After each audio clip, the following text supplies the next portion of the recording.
For this episode of Getting the Photo, we are breaking down the behind the scenes of this astrophotography shot at an elopement in Moab, Utah. I'm going to in on it just a little bit so you can see those details and the light really shining through. This elopement day was a 12-hour elopement.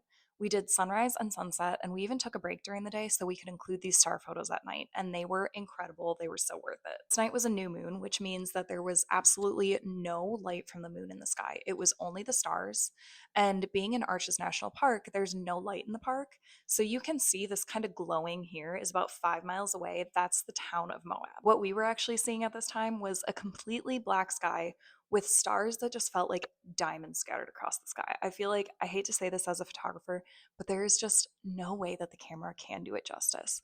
But I think we still did pretty good. For a little bit more context on how dark, this is more accurate of what we were seeing because we were not able to actually see the light from the city, and I had a headlight shining on them. Since it was so dark, we actually had to slow down the shutter to be a 30-second shutter, which means that the bride and the groom here had to stand completely still for 30 seconds, which is why we always do very simple poses with star photos. But then slowing down the shutter that much really allows the camera to pull in any light necessary, which is how you're able to see the stars through the photos. So you can actually see on the right side of this photo, that's the Milky Way when you see that kind of clouded bit in the sky there. Here it is even a little bit closer. Because of how unique this experience was and just sitting there under the stars, it was so incredibly beautiful. And there was almost nobody left in the park, so we pretty much had these moments to ourselves.